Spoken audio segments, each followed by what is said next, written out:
మేధావులు Right. ఈ బట్టతల మేధావులకి ఈ హక్కు లేదండి. ఎవరు ఉద్దేశించి బట్టతల మేధావులని? రైట్ రైట్ కాదండి, ఇక్కడ నేను మాట్లాడుతున్నా కృష్ణకుమార్ గారు. నేనా ఆయన గురించి ఓకే ఓకే ఆయన నెత్తి మీద జుట్టు ఊడిపోతే తెలివితేటలు వచ్చేసినట్టు అనుకుంటున్నాడు. తలలు పండినా తలపులు బోడవునా అన్నట్లు ఈ మనిషికి తల మీద జుట్టు ఊడినా గానీ జుట్టు తెల్లబడినా గానీ ఈయనకి తలపులు బోడులు గాల. అందుకే ఏమంటున్నాడు, ఆడపిల్లలు వేసుకుని బట్టలు చూస్తే 50 ఏళ్ళు నేనే ఆగలేకపోతున్నాను, మగపిల్లలు అవును మీరు ఇలా బట్టలు వేసుకొస్తారు.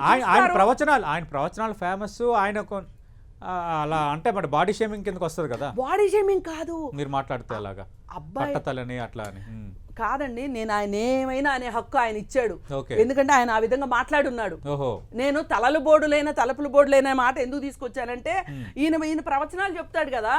నేను అందుకోసం నేను చెప్పాను. ఆయన ప్రవచనాలకి అభిమానులు ఉన్నారు, ఆయన ప్రవచనాలు చూసి మారేమన్న వాళ్ళు కూడా కొందరు ఉన్నారు. అబ్బా ఎంతమంది మారారండి. ఏది ఇలా అమ్మాయిలు చూసి అమ్మాయిలు ఎంట పట్టానిక ఈ నేర్పించింది, ఈ నేర్పించింది అమ్మాయిలు చూసి అంట పట్టానిక. ఏమండి అంత వయసు ఉన్నవాడు బాధ్యత ఉన్నవాడు అయితే ప్రవచనాలు చెప్పేవాడు తల్లిదండ్రులకి చెప్పండి.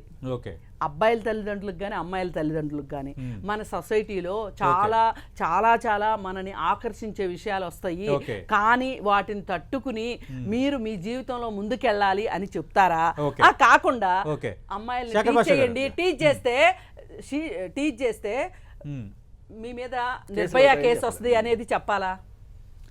ఎంత ప్రవచనాలు చెప్పేవాళ్ళైనా ఈ కాలానికి పనికొచ్చే మాట.